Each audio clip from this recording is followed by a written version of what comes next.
네, 고린도후서 8번째 시간 같이 좀 살펴보도록 하겠습니다. 6장 14절부터 7장 4절까지고요. 고린도 교회를 향해서 바울이 권면하는 내용의 두 번째 시간이라고 볼 수 있습니다. 쭉 제가 계속해서 문맥을 보여드리고 있는데요. 계속 설명 말씀드렸으니까 이제 충분히 이제 새로 말씀드리지 않아도 될 것 같은데, 바울이 자신의 사역을 변론하고 이 변론을 기반으로 해서 고린도 교회를 향해서 권면하고 있는데요. 그 권면의 구체적인 내용을 지난 시간과 오늘 두 번째 걸쳐서 같이 말하고 있습니다. 그래서 여기가 지금 오늘 우리 같이 하고 있는 부분이고요. 여기 부분 중에서 두 번째 부분이라고 생각하시면 될 것 같습니다. 오늘 본문은 이렇게 구성할 수 있는데요. 문장을 이렇게 나눌 수 있습니다. 믿지 않는 자와 멍에를 같이 맺지 말라라고 바울이 권면을 하고요. 그 권면이 네 번째 권면인데 저희가 이렇게 쭉 쫓아온 바에 의하면 이거 네 번째 권면이고 이 네 번째 권면에 이어서 7장 2절부터 4절은 지금까지 바울이 해왔던 권면을 마무리하면서 정리하는 이야기라고 볼 수 있습니다. 그 내용은 한마디로 말하면 우리에게 마음을 열어라 라고 이야기할 수 있는 것이죠. 네, 그렇게 볼 수 있을 것 같고요. 자, 그래서 본론으로 다시 들어가서요. 네 번째 권면의 내용을 이제 첫 번째로 먼저 살펴보겠습니다. 제가 제목을 믿지 않는 자와 멍에를 같이 맺지 말라라고 이제 말씀을 드렸는데요. 이 권면을 들어가기 전에 앞에 세 가지 권면과 이 네 번째 권면이 어떻게 논리적으로 연결되는지를 같이 좀 생각을 해봐야 되는데 그 첫 번째 요소는 뭐냐면 믿지 않는 자와 멍에를 같이 맨다라고 하는 것은 사실 하나님과 멀어지게 하는 것이죠. 특별히 신전에서 불신자들과 교제하고 식사하는 것은 바울이 고린도전서에서 이건 우상숭배라고 볼 수 있다라고 만들고 우상숭배를 하는 것은 사실 하나님과 멀어지게 만드는 요소다라고 볼 수 있습니다. 사실 바울이 앞에서 권면한 내용들은 뭐냐면 다 하나님과 멀어지는 문제가 있는 것들에 대한 고린도 교회의 태도를 지적한 거거든요. 하나님의 은혜를 헛되이 받지 말라라고 하나님과 화해하라 이렇게 이야기했었고요. 그리고 바울의 자신의 가르침과 바울의 사도직을 인정해라 이렇게 이야기를 했으니까요. 그거와 관련해서 다시 보면 네 번째는 하나님과 멀어지게 만드는 요소다라고 하는 측면에서 앞에 세 가지와 연결되어 있다라고 볼 수 있고 두 번째는 이 권면을 어떻게 또 연결 지을 수 있냐면 사실 앞에 세 가지 이야기는 바울이 이론적으로 설명한 것이라는 거죠. 사실 하나님의 은혜를 헛되이 받지 말라라고 하는 바울의 구체 내용을 구체적으로 어떻게 해야 되는 것이냐라고 하는 것 그리고 더 나아가서 하나님과 화해하라 이것도 어떻게 하나님과 화해하는 것인지를 구체적으로 바울이 말하지 않았는데 여기서 보면 바울이 말하고 있는 이야기 믿지 않는 자와 멍에를 같이 매는 문제 그것이 많이 상당히 하나님의 은혜를 또 하나님과 화해하는데 결국은 바울의 가르침을 받아들이는 것에 그것을 실행하는지 안 하는지를 구체적으로 확인할 수 있는 요소라는 거죠. 그런 측면에서 이 네 번째 권면은 앞에 있는 세 가지 권면과 논리적으로 연결 지을 수 있습니다. 그러니까 하나님과 멀어진다라고 하는 요소로 내용적으로 연결되어지고 두 번째는 앞에 건 다 이론이라면 이거는 실제로 바울의 권면을 받아들이는지를 확인할 수 있는 테스트할 수 있는 그런 내용이다. 그런 측면에서 앞에 세 가지 요소와 세 권면과 연결되어 있습니다. 자, 바울이 이제 구체적으로 권면을 하는 내용들을 하나씩 살펴보시면요. 핵심은 그거죠. 믿지 않는 자와 멍에를 같이 매지 말라라고 이야기를 했는데 이 믿지 않는 자가 누구냐라고 했을 때 바울은 불법, 우상, 부정함으로 특징 지어지는 거짓 신자들을 이야기한다라고 말하고 있습니다. 그러니까 사실은 믿지 않는 사람들이죠. 그러니까 비신자들인데 그들과 멍에를 맺지 말라라는 말은 그들과 함께 신전에서 교제하거나 함께 우상에게 제사하지 말라라는 말로 이해할 수 있습니다. 이거는 고린도전서 8장부터 10장까지 바울이 이미 이야기한 내용이고요. 거기 내용에서 이런 내용들을 충분히 우리가 유추해 볼 수 있습니다. 자, 그래서 바울이 왜 그러면은 믿지 않는 자와 멍에를 같이 매지 말라라고 이야기를 하느냐라고 하면 그 근거를 바울이 되는데 근거를 어떤 식으로 되냐면 바울이 6장 14절 하반절부터 18절까지 이렇게 돼요. 수사학적인 질문을 합니다. 의와 불법이 어찌 함께하며 빛과 어둠이 어찌 사귀며 그리스도와 벨리알이 어찌 조화되며 믿는 자와 믿지 않는 자가 어찌 상관하며 하나님의 성전과 우상이 어찌 일치가 되겠냐라고 질문을 하죠.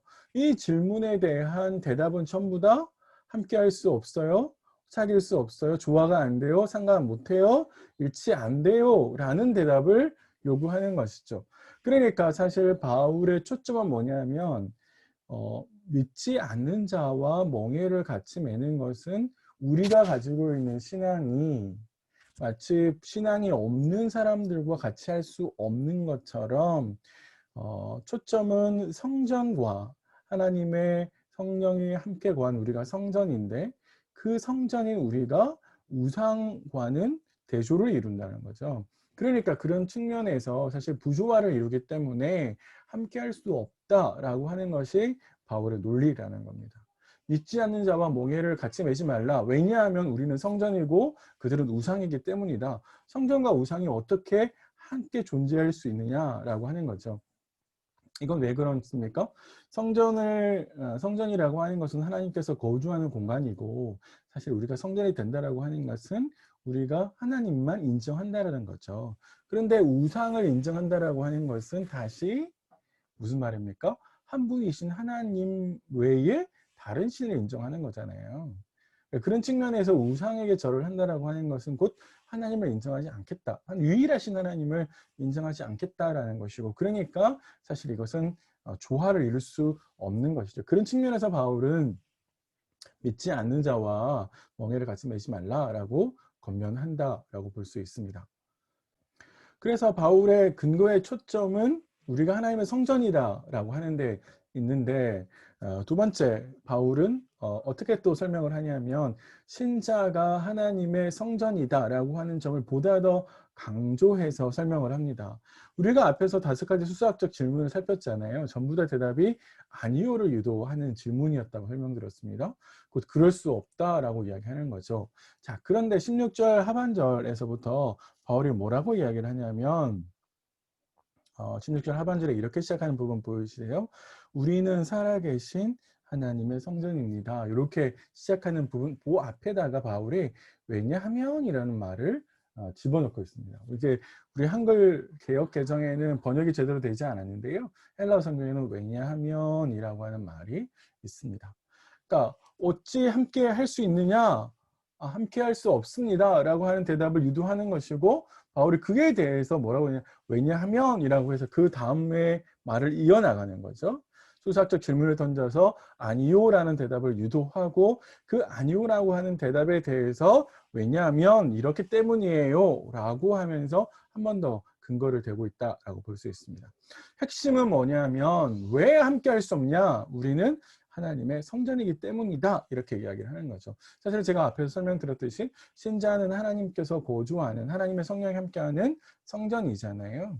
그래서 바울이 신자가 하나님의 성전이기 때문에 어떤 태도를 지녀야 되느냐라고 하는 것을 레위기 26장 11절부터 12절 그리고 이사야 52장 11절 호세아 1장 10절 이런 구약의 말씀들을 인용해서 하나님의 성전으로서의 신자의 정체성에 대해서 이야기하고 있죠.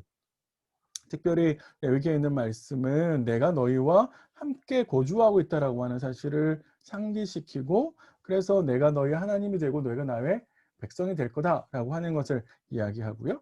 또 이사야나 호세아 말씀들을 보시면 부정한 것을 만지지 말라라고 이야기를 하잖아요.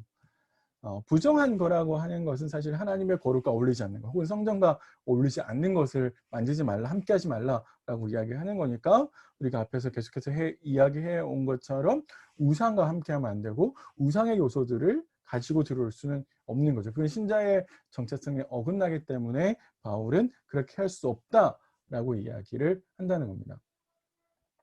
자, 그래서 바울은 이제 권면을 정리를 하는 거죠. 네, 그래서 이 문단을 마지막으로 바울이 정리를 이렇게 하고 있는 것이죠. 그래서 7장 1절에 바울이 사랑하는 자들아 라고 애정이 듬뿍 담긴 표현으로 부르면서 우리가 지녀야 할 태도와 추구의 모습을 마지막으로 정리하고 있습니다. 우리가 지녀야 할 태도는 뭐냐면 하나님을 두려워하는 거죠. 그래서 거룩함을 온전히 이루어 나가는 건데, 기본적으로 우리 밑바탕에 하나님을 두려워해야 될 태도가 있는 거죠. 왜냐하면 하나님께서 우리에게 약속하시고 경고하시기를 내가 너희와 함께 하겠다라고 이야기하지만, 만약에 부중한 것을 만진다면 하나님께서 함께 하실 수 없는 거거든요. 하나님이 떠나신다라는 거죠. 그렇기 때문에 우리는 하나님을 두려워하는 태도를 가져야 되고 거룩함을 온전히 이루어야 되는데, 그러한 모습들이, 그런 우리 태도가 사실은 모든 육과 영의 더러운 것에서 우리 자신을 깨끗하게 만들어 가게 할 수 있는 것이죠. 그래서 기본적으로 하나님을 두려워하는 태도로부터 시작을 한다라고 볼 수 있습니다. 사실 이 권면의 정리는 6장 14절에 믿지 않는 자와 몽해를 함께 매지 말라라고 바울이 경고한 부분과 사실은 표현이 다르지만 그 안에 흘러가는 속 내용은 비슷하다라고 볼 수 있습니다. 그러니까 우리가 사실 일상의 삶에서 우리를 더럽게 할 수 있는 것들, 부정하게 만들 수 있는 것들을 일상의 삶에서 깨끗하게 치워 나가는 것, 제거해 나가는 것, 그래서 내 안에 거룩함을 온전히 이루어 나가는 것, 그것이 곧 하나님을 두려워하는 사람의 태도와 모습이다라고 볼 수 있다는 거죠. 자, 이렇게 바울이 4가지 권면을 쭉 앞에서부터 해왔는데요. 어제 3개, 그리고 오늘 하나, 이렇게 같이 저희가 살폈는데, 그러면 이제 권면을 7장 2절부터 4절까지는 사실 지금부터 해온 권면을 마무리하는 거라고 볼 수 있습니다. 그래서 7장 2절부터 4절, 바울이 5장 20절부터 시작한 권면을 마무리하는 건데요. 7장 처음에 이렇게 이야기합니다. 우리에게 마음을 열어라, 이렇게 이야기를 하는데, 사실 직역하면 우리를 위해서 공간을 만드십시오라는 말입니다. 공간을 만들어라는 말은 공간이 없다라는 이야기, 공간이 없다는 말은 좁아져 있다라는 거죠. 어디가 좁아져 있습니까? 사실 마음의 문을 좁아진 거죠. 그러니까 이건 사실 고린도 교회가 바울의 사역과 바울의 가르침을 인정하지 않고 있다라고 하는 것이고, 그렇기 때문에 바울 자신의 사역과 가르침을 고린도 교회에 인정하라고 계속해서 요청하고 있다라고 볼 수 있습니다. 그래서 왜 이런 요청을 하느냐라고 하냐면, 사실 고린도 교회는 바울을 향해서 바울을 오해해서 비난하고 있었던 거거든요. 바울이 이렇게 이야기를 합니다. 나는 불의를 행하지 않고, 이 말을 거꾸로 말하면 고린도 교회가 바울이 불의를 행하고 있었다라고 이야기하는 것이고, 누구든 해롭게 하지 않았다라는 말은 거꾸로 누구를 해롭게 했다라는 말이고, 속여 빼앗지 않았다라는 말은 누구를 속여서 빼앗았다라고 하는 비난이 이렇고, 이런 비난에 대해서 고린도 교회가 마음의 문을 닫아버렸다라고 볼 수 있는 것이죠. 그래서 사실 바울은 이러한 비난에 대해서 거꾸로 이야기를 하는 겁니다. 그렇지 않았다는 거죠. 불의를 또 해롭게 하는 것을, 속여 빼앗는 것을 바울은 하지 않았다라고 이야기를 합니다. 자, 그래서 바울이 자신에게 마음을 열라고 하는 것이죠. 바울이 이런 이야기를 하는 것은 사실 너희가 내가 하지 않은 것을 역으로 지적하는 거다, 너희 나쁜 거야, 틀렸어, 이렇게 정죄하는 것이 아니라, 사실은 바울의 마음은 고린도 교회와 오래도록 동행하고자 한다라는 것이죠. 사실 고린도 교회가 바울의 사역과 가르침을 인정하지 않으면 그들과 동행할 수 없는 거죠. 그래서 사실 바울의 마음속에는 그들이 바울의 사역과 가르침을 인정해서 고린도 교회가 함께 오래도록 가기를 바라는 마음에서 우리를 향해서 마음을 열어라, 우리가 거주할 수 있는 마음의 공간을 만들어 달라라고 이제 바울이 요청하는 겁니다. 이런 요청에 대해서 사실 바울은 이런 기대감이 있고요. 또 그렇게 자신의 결심을 있다는 걸 볼 수 있습니다. 7장 4절에 보시면 너를 향한 담대한 것도 많고 너를 위하여 자랑하는 것도 많다라고 바울이 이야기하는데, 이건 사실 뭐냐면 담대함이라는 말은 사실 확신이라는 말이고요. 그러니까 너희를 향해서 내가 이런 확신이 있다, 혹은 너희를 향해서 이런 자랑이 있다, 이렇게 이야기하는 것은 바울이 기대하고 있는 것처럼 고린도 교회가 바르게 처신할 것, 곧 바울에게 마음의 문을 열고 바울의 가르침과 사역을 인정할 것에 대한 기대감이 있다라는 것이고요. 또 반대로 바울에게는 위로와 기쁨이 있다라는 말은 이런 말이죠. 바울의 주의 사도로서 고린도 교회를 향한 바울의 마음과 사역과 그들을 하나님의 백성으로 세우겠다는 의지를 꺾지 않고 하나님의 종으로서의 자세를 끝까지 유지하겠다라고 하는 바울의 결심이 있는 겁니다. 그런 측면에서 보면 사실 7장 2절부터 4절은 문단 전체를 마무리하는 그런 역할로 충분히 볼 수 있겠다 싶습니다. 자, 오늘 마지막 바울의 네 번째 권면과 권면의 마지막을 좀 같이 살폈는데요. 같이 생각하고 실천할 것들을 한번 생각해 보시면 좋겠습니다. 우리 이제 신앙이라고 하는 것을 자꾸 주일날 예배 시간에 있는 것으로만 한정 지을 수 있는, 생각은 그렇지 않지만 실제로 우리의 삶에서는 그런 모습들로 보일 수 있는데, 사실 일상의 모든 시간과 장소에서 우리는 하나님을 만나고 하나님의 거하시는 성전이 되도록 애써야 되겠죠. 그러니까 우리가 하나님의 성전 되는 것은 일상의 모든 삶의 영역, 모든 시간 안에서 해야 된다라고 하는 겁니다. 그러니까 성전으로서, 하나님의 성전으로서의 자기 정체성이 있어야 되는데, 그 정체성을 유지하기 위해서 자제해야 될 일들, 절제해야 될 일들은 없을까? 가지 말아야 할 장소도 있을 수 있고요. 혹은 피해야 할 만남도 있을 수 있고요. 많은 프로그램들 중에서 보지 말아야 될 것, 보아서 결코 도움이 안 되는, 혹은 내 신앙을 흔들 수 있는, 듣지 말아야 될 이야기들도 아마 있을 것 같습니다. 그런 것들은 뭐가 있는지 한번 생각해 보시면 좋고요. 반대로 하나님의 성전으로서의 자기 정체성을 유지하기 위해서, 붙들기 위해서 힘쓰고 애써야 될 일들은 뭘까? 성경도 읽어야 되고요. 기도도 당연히 우리는 해야 되는데, 그런 것뿐만 아니라 일반적인 영역에서 독서, 좋은 책을 읽는다든지, 혹은 산책한다든지, 묵상한다든지, 그래서 다양한 영역에서 다양한 방법들이 사실 우리가 도움이 될 수 있거든요. 그런 것들 한번 고민해 보시면 좋겠다 생각이 들고요. 두 번째는 고린도 교회 안에 바울이 지금 성전과 우상의 공존을 할 수 없다라는 이야기를 했는데, 우리 안에도 성전으로서의 신앙 그리고 불신앙의 모습들이 사실은 공존할 수 있거든요. 내 신앙에 위배되는 일임에도 불구하고 우리 안에서 공존할 가능성이 참 많습니다. 위장 전입 할 수 있죠.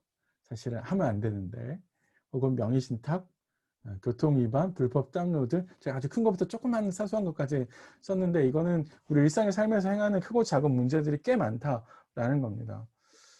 불법인 줄 알지만 눈앞에 보이는 이익 때문에 우리가 그런 것들을 할 수 있고, 또 다른 사람들도 다 하고 있기 때문에 나라고 하는 사람이 또 다들 하고 있으니까, 이런 생각들 때문에, 그리고 오랜 시간 관행처럼 해오른 일이니까 신앙에 위배되지 않는다. 사실 그렇게 할 수 있죠.